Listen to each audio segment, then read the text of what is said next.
Hello, I'm Don Ward. I'm Chief Executive of CIB, and welcome to the latest in our series, CIB in Conversation. CIB is the global network for collaboration in research and innovation in the built environment. And to everyone watching this conversation, whether you're members of CIB or guests from around the world, a very warm welcome, and I hope you'll enjoy the next few minutes. For more information about what we do and how we add value for our global community, please refer to the website. This series of conversations is all about meeting personalities behind the leading players and the thought leaders in the world of built environment research. And today we're delighted to welcome Chelydra Percy, Chief Executive of BRANZ in New Zealand, and also Vice President of the CIB. Welcome, Chelydra. How are you? Very well, thank you. And yourself? Yeah, I'm great, thank you. Really, really good to see you. We're something like 14 hours apart in the time zone. So forgive me if it's a little bit early here in the UK. Let's start, if you could just briefly explain who BRANZ are and what you do. Sure. So BRANZ, which stands for the Building Research Association of New Zealand, is a multifaceted science-led organisation. And like many of the CIB members, we use independent and impartial research, systems knowledge, and our broad networks to identify really practical solutions that improve the performance of New Zealand's building system. I think as an organisation, we're pretty driven by the knowledge that to thrive as a society, New Zealanders need a built environment that is safe, healthy, and performs well. And so that kind of sits at the heart of what we do and who we are. So we undertake and commission research. We're very fortunate. We're funded by the Building Research Levy, which is levied on construction work. So, slightly unusual model compared to some people around the world. And we use that level. We're really stewards of that levy to commission and undertake research, and particularly at a very practical level that will drive positive change. So that helps improve industry practices around the performance of buildings and how we use them, and goes all the way through to informing policy and legislation and everything in between. At the heart of it, I guess, BRANZ is a team of scientists, engineers, and professionals who are passionately committed to ensuring that the built environment here in New Zealand is the best it can be. Great. Well, so your focus is very much improving the industry in New Zealand, I guess. Especially given the levies coming from Kiwis. So how do you benefit from being part of a global organisation, CIB?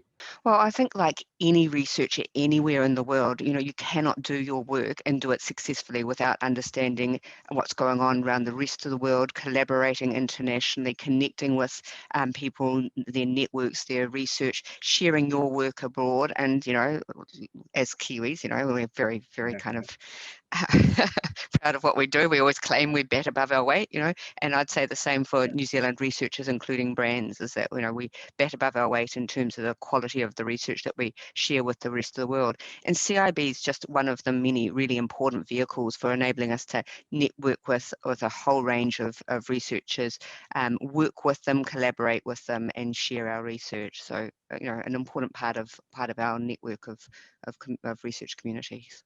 Well, that's good to hear. Thank you. And yes, I absolutely I acknowledge the contribution that BRANZ has made over decades, actually, to the work of CIB. You've provided previous presidents of the organisation, and you've achieved the goal of punching above your weight, for sure. So you find yourself here in this role running BRANZ, but I know that you don't come particularly from a construction and built environment background. So many of our viewers will be interested in how you got where you are. Give us a little potted history of your career to date. Sure. Not only did I not come from a building and construction background, but worse, I'm not a scientist or an engineer. So confessions, tragic but true.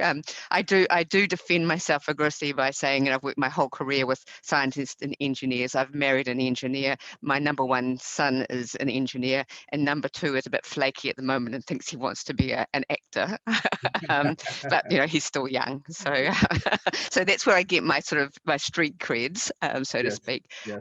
I actually studied history and law, and really did the law because I wanted something that would make me employable, to be honest. But when I was coming out of university and looking at my future, having done some work with lawyers and law firms and things, I thought, oh, I don't want to be one of them. So I kind of went out into the real world looking for a job, and started out just working in some businesses, small businesses and some corporates in New Zealand, doing everything from project coordination through to commercial work using my law degree.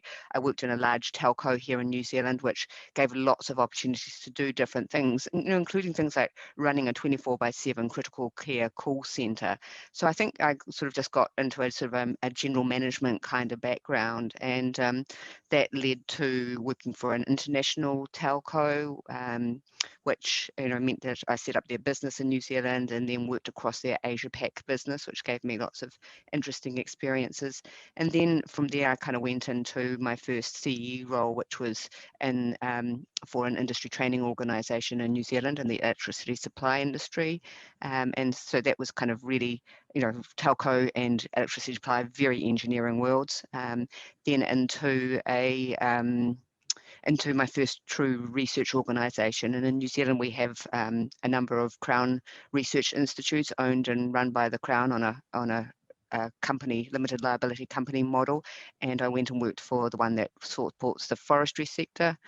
Went from there into agriculture, one research organisation does agricultural research, then went to one that is just set up to do innovation.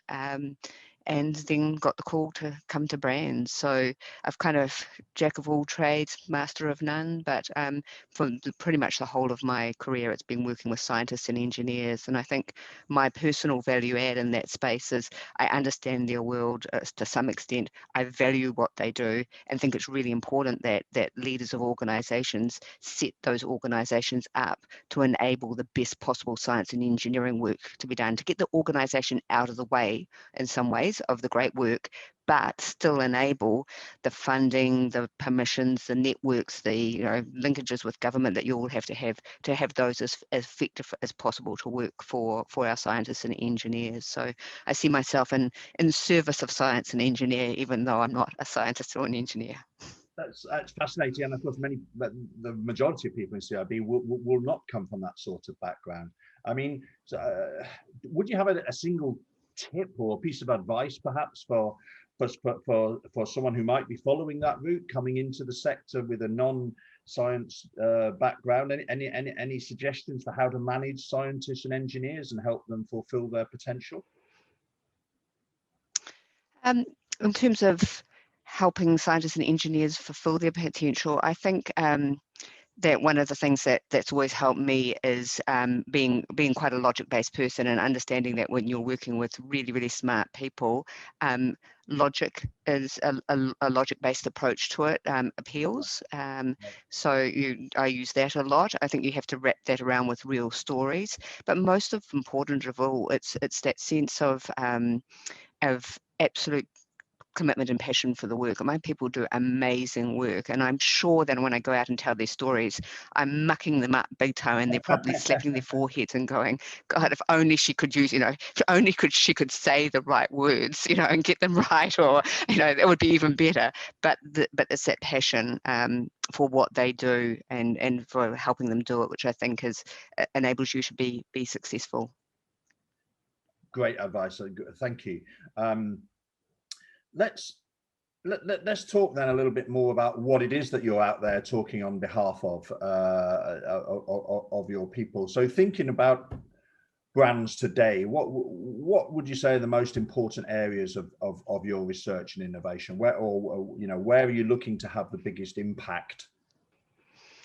That's a really hard question because compared to many organisations, we're quite small. We're only about 130 people, but it's kind of like we at any one stage we'll have over 250 research projects and programs being funded or run, and you're basically asking me to pick one of my favourite children. How do you have a favourite child, Don? I'm not sure that's allowed. So.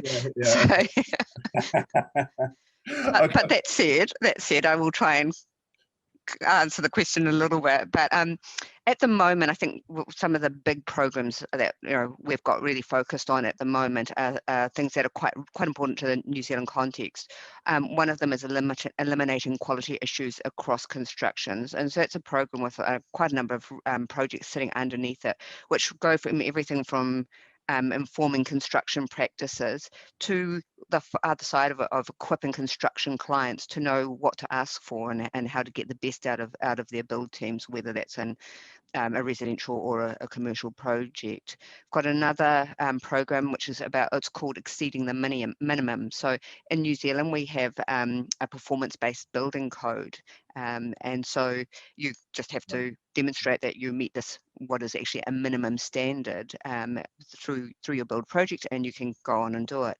But the problem here is that performance-based code is treated very much as not a minimum standard, and often, but treated as just the standard. And so we're trying to look at ways that we can help industry, clients, government, and others think about how do you move above the minimum code, and what are the financial incentives to exceed the code, or what are the how do you get cost benefit analysis to inform decision making to demonstrate that a better build above code gets you a better performance, better societal outcomes. Well, how do you help homeowners understand what good home performance looks like, and that goes right down to some technical details on things like the extent of thermal bridging and thermal walls and walls. So I mean that's a really broad brush program. We've got a program at the moment on fire safe densified housing. So in New Zealand we're moving, unlike perhaps in other places in the world, we're moving for the first time into some proper density, medium density housing, and we have to think about the fire safety consequences of that. But there's also things like fire performance in hollow core floors, or timber construction is really prevalent in New Zealand. A lot of our homes are still built with timber. Our commercial and larger buildings are increasingly being built with engineered wood products and things in them, and we need to think about the fire impacts for that. Combustible facades, I mean, obviously lots of interest globally around that, and even things like the way homes are changing, with cars being electric EVs, electric vehicles, and thinking about lithium batteries. How do you manage a fire in a house that's been caused by a lithium battery? It's quite different. So that's another program. We have one on medium density housing for the reason I just explained. How do you design, build, make it accessible and enjoyable to people? We've got a really big research program around warmer, drier, healthier buildings, because New Zealand, we are in this what's called the Goldilocks zone in terms of weather patterns. So we're neither too hot nor too cold. That means we've had generations and generations of cold, damp, leaky homes that, with wind blowing through them. In New Zealand, you just tough it up and put on another jersey type thing. So, but that's changing, and we're wanting that to change. Big one, everywhere for everyone is obviously zero carbon built environment. So we have a big research program on zero carbon, and we publish, for those who might be interested in more specifics, we publish a document every year called Levy in Action. So on our website, it lists all our research programs and projects and contact names, how much is being invested in each project. So, more information there should you want to read about it. That's tremendous, and a number of those comments are, the focus on quality and higher standards, whether that's related to fire or net zero and so on. Of course, common themes around the globe, and I'm pleased and relieved, I think, that I think CIB has commissions on all the topics that you raised there.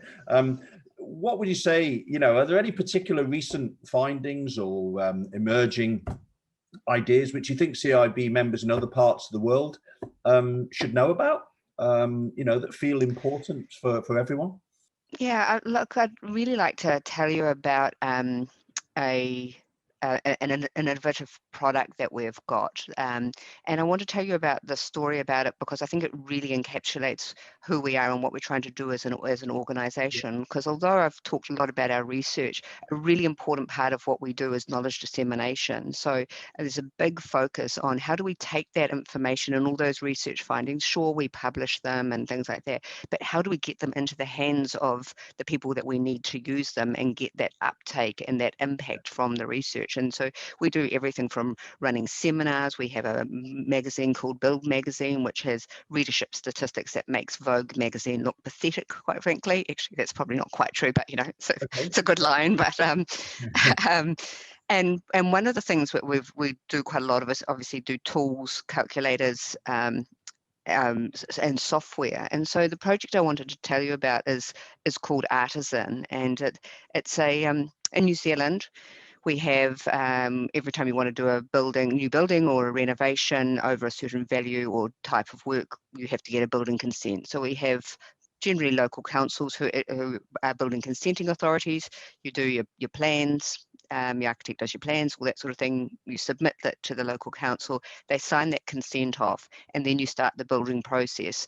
And as you're doing the building process, like in many parts of the world, a building consenting official comes along and inspects the work through the process.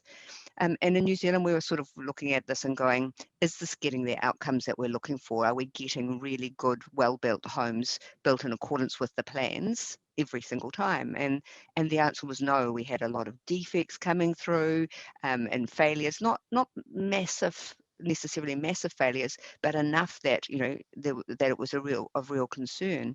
And we're trying to understand what the failure of this was.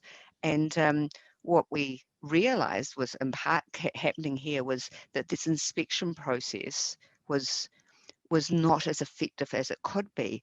But also we realized that what was happening was that we'd kind of unintentionally outsourced quality assurance on the building site, not to the build team, but to the inspection team. And that's not what the system was designed to do. It wasn't designed to be a quality assurance process. So we sort of thought, how do you bring quality assurance to construction industry? And there, as in many places around the world, we're reeling with there's compliance and there's health and safety and there's this and that. Yet another thing you want me to do. I mean, that wasn't going to work. Giving them another piece of paper and some more forms to fill and tick. Yeah. And so we decided we'd see if we could develop some technology would do it. So we developed a platform which allows that when the council issue the consent, they set up a project in this platform called Artisan, and they set for every individual project, recognizing that everyone will be different, they set up a shot list, photographic list of information that needs to be collected to verify each step of the build process. And if we take Auckland, our largest city, the council here, Auckland Council, who partnered with us, were fantastic working with us on this. They do about an average of 13.5 inspections for every residential build. Now, if you think about the time and productivity, congestion issues, trying to get around the city, New Zealand's long and skinny, so, it's hard to get around at times. It was really quite ineffective, and there'd be time lost in the build process because inspections were delayed or you couldn't get to. So by putting this photographic evidence, the system where they captured photographic evidence of the build process, it could be reviewed remotely by the inspectors. So you could go from, instead of having 13.5 physical inspections, you could have as many virtual inspections as you liked and add a few physical ones in if you wanted to as well. And it's driving productivity improvements, it's driving quality improvements, which I talked about eliminating quality issues before.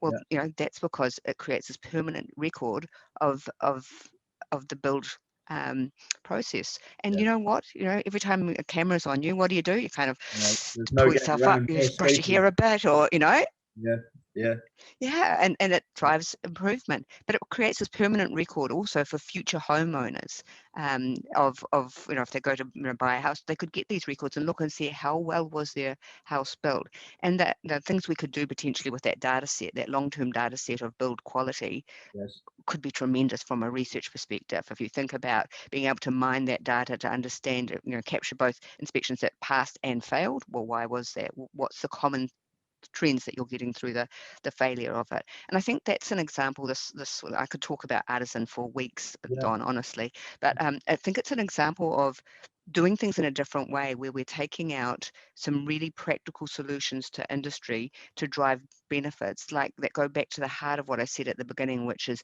how do we get a better performing building system and a better performing building and construction industry that makes a real difference for everyone, for all New Zealanders. And this tool has that kind of capability to do.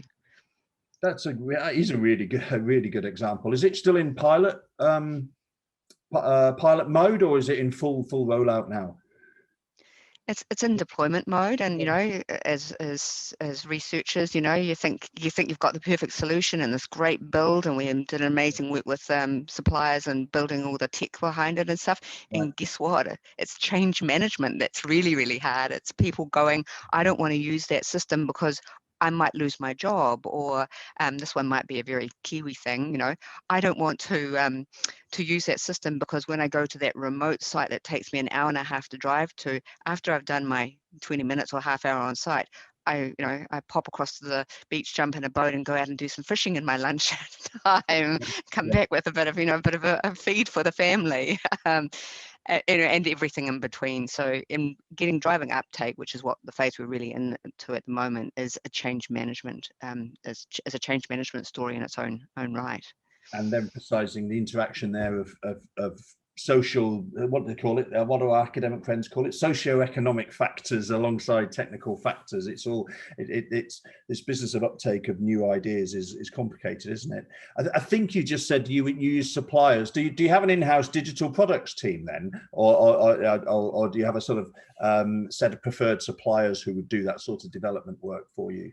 For producing? We have both. So we are about 2 years into, we're about 3 years into our first kind of digital strategy, which we then refreshed, and we employed for the first time in last year a GM digital and technology to help us with the business. He sort of started in that role, and then we went into our first full lockdown with COVID-19, but so things slowed for a little while. But yeah, we're using a mixture of in-house and outsourced partners. Okay, thank you. Well, you mentioned there COVID-19. So as we speak, it's March 2021. So, a year, more than a year on since the onset of that pandemic. What has been the impact on your organisation? And second question, I suppose more generally, what do you think the impacts are going to be that are still to come in terms of the impact on built environment in the future? Yeah, I think that for us as an organisation, we were really fortunate that we had in our previous organisational strategy a real focus on strengthening the organisation, making it more resilient, updating. We spent a lot of money updating IT systems and bringing new tools and ways of working. A lot of work on culture and collaboration, so that when we went into our first lockdown about this time last year, we were very quickly able to get people. I think we got about 48 hours notice from the government that we had to go into a full lockdown, and we were able to get everybody in the organisation pretty much straight away up and running. We only had 10 people, for example, who didn't have laptops. We were able to deploy for people who are having problems with internet access and things like that. We're able to deploy mobile data networks and things out to them. So we were able to get up and running really quickly and stay connected as an organisation through things like Microsoft Teams, and that worked really well. It was a bit hard for some of our people, particularly our technicians, who are used to being in laboratories and workshops all day, every day. Having to, instead of building and burning and breaking things, they had to do paperwork and update process documentation and stuff like that, which isn't fun when that's not your normal job. But we got through. One of the things that was really interesting when I think back and reflect a year later is that at the time, you'll remember globally economists were telling us just how big an economic failure we were about to face. And we do all the economic forecasting or activity forecasting for the construction industry. We're one of the sort of main players for that here. And, obviously we care because that's how our main funding source comes to us, through activity, through the levy. And so we were watching that closely, and we were forecasting really big reduction in activity and in our levy, and we certainly saw it initially for the first few months. I was part of an industry group here in New Zealand that worked really closely with government to get construction back on site really quickly. So we have 4 levels here. Level 4 is everyone's locked away except for essential. Level 3 is essential plus a little bit more, and construction was classed as plus a little bit more. So we had them all on site with operating with protocols and things like that we developed as an industry group with the government. And I think without that, we would have had a worse impact for construction here. Since then, construction sector in New Zealand is booming, and we're now back to, you know, the pre-COVID kind of issues and concerns we had, which were skill shortages and things like that. Right. But the only new one for us is supply chain. So supply chain disruption is impacting performance of the construction sector, and is impacting us from a significant level of cost escalation as well, which isn't good for anyone here. But other than that, at the moment, you know, we are really in a very different situation from many parts of the world. Some of that's come from, you know, really sensible and smart economic stimulus and infrastructure from the government, but actually our it's not just our horizontal infrastructure that's driving that boom. Our vertical infrastructure is really booming as well. And yes, well, of course, you mentioned the mid-rise focus on new mid-rise development as part of that. So I can kind of see that demand has increased somewhat. Do you think demand is changing? Do you think we need different kinds of buildings or different features associated because of now what we understand about the effect of pandemics, or perhaps more generally the importance of well-being in our use of buildings? Yeah, I think we are going to see a shift, a small shift around this. I think there's been a lot of work that has been done in prior years around healthy buildings and wellness in buildings and just well buildings, and that's coming to the fore. I think it's interesting though that here in New Zealand, and I don't know if we're missing a trick here or something, that, you know, we just don't have the population density so that you have in other parts of the world. So for us in our day-to-day lives and infrastructure and the way we work, distancing hasn't become a problem in the workplace or in our cities to the same extent as in other places, because, you know, just with a little bit of some people working from home, it creates enough distancing to manage. Certainly, when we went back as an organisation into everyone being able to back on site, we designed our systems. We call it level 2. We designed it so that we could have 130 people on site, and we didn't have to do much.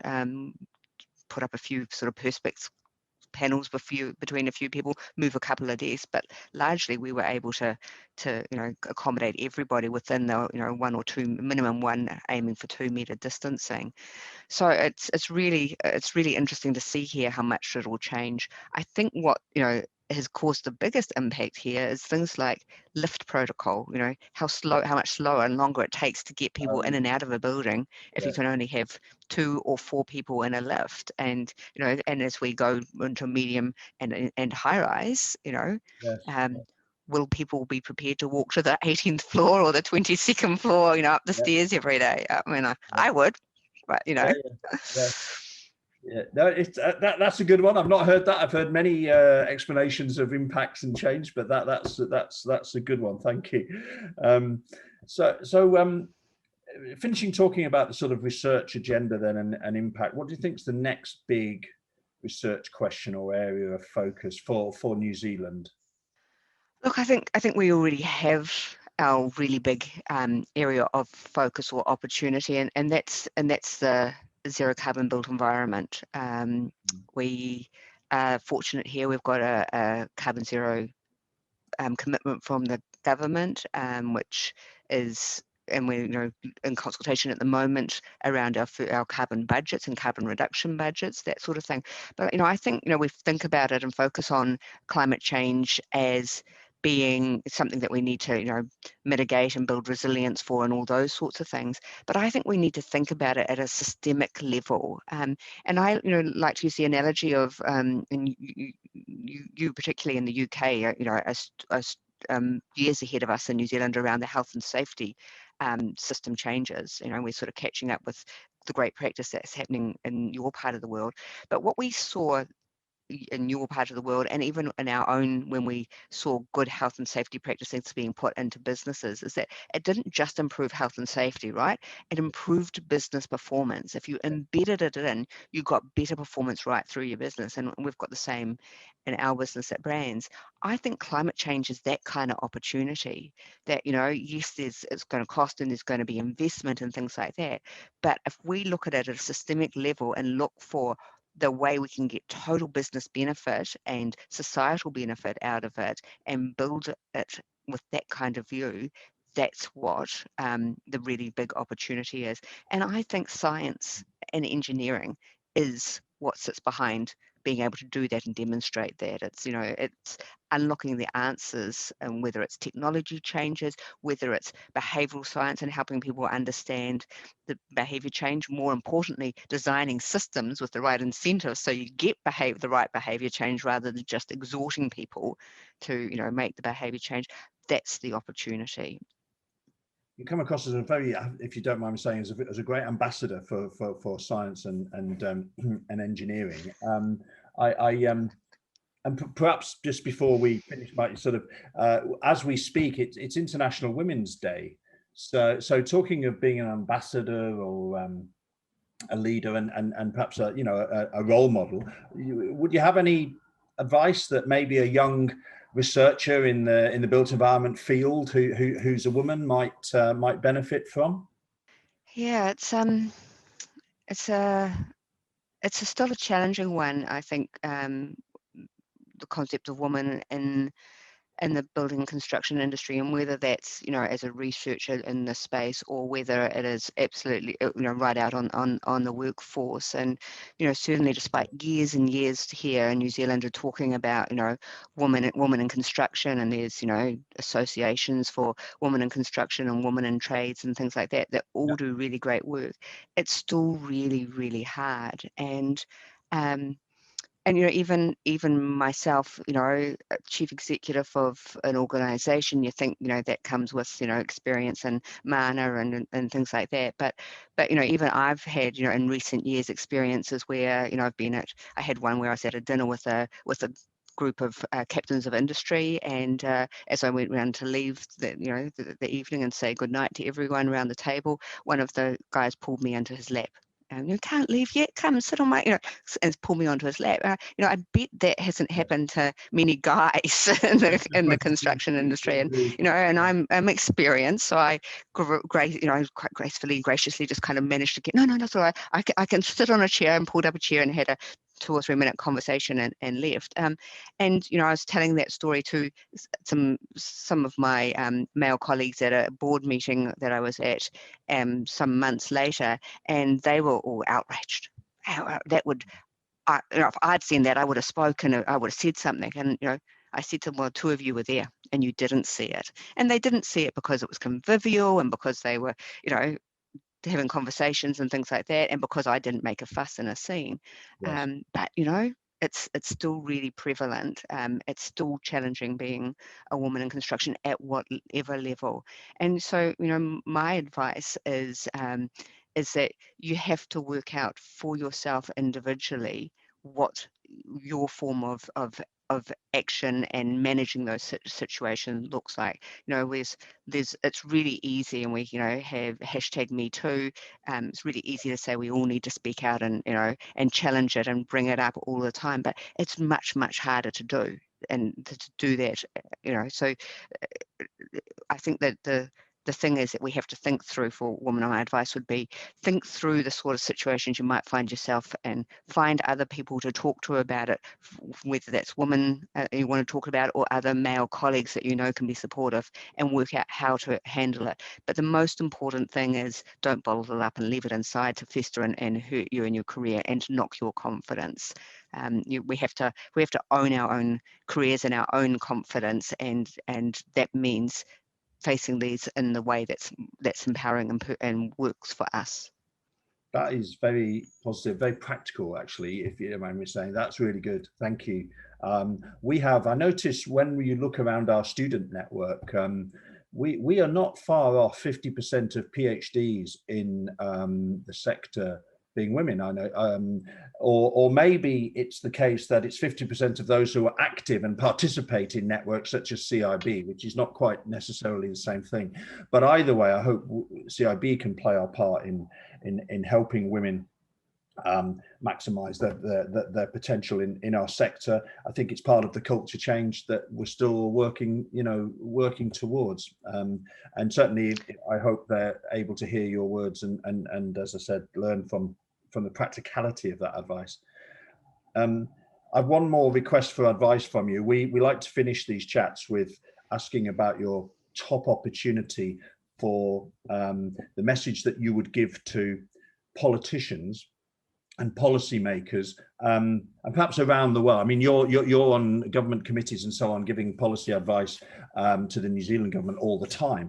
But if you were in a room with the G8 or something, or world leaders, what are the issues in built environment, or what is the one top opportunity or challenge that you think leaders around the world ought to be thinking about now? Another one of those hard, curly questions, Don. I actually think that if I had that opportunity, if I had that kind of audience to speak to, I don't think I would even focus on the built environment, to be honest. I think it would be an impassioned plea for doing what is right, not what is easy, which is all too often the case for politicians, is doing enough or doing the stuff that's going to be able to get through and be managed by the electorate can cope with. But that's only part of the job. And if we want to get the societal shifts and get the equality that we're talking about, whether it's with women or social equality across the globe, or get the climate change challenges under control, it means we have to do some really, really hard work. And the part of the impassioned plea would be the importance of evidence-based science to make decisions, to inform people, to help communicate to communities the why, the rationale. It's not just numbers, it's not just graphs with of CO2 emissions and things like that. It's scientists have the power and the ability to tell amazing stories of impact and making a difference. And I think, my plea to a GA audience would be, let us be in the room, let us help you communicate these issues and make these decisions and unleash the power of great science to change the world. That's what I'd want to do. Well, Chelydra, we began this chat with you kind of apologizing for being a non-scientist, but as I said a minute ago, you've shown us that you're a great ambassador and leader for science and engineering. So that is a terrific message. Thank you so much for joining us today. I'm sure that our audience has really enjoyed hearing from you, and I certainly have, and I appreciate your time and effort in supporting us. And by the way, I put on record my appreciation of all your work as Vice President of CIB. I'm proud that you're on our board in that capacity. Thank you. I hope all our viewers have enjoyed this conversation. I hope any non-members watching will have a look at our website and look at how they can get involved more with CIB to tap into the value of this network.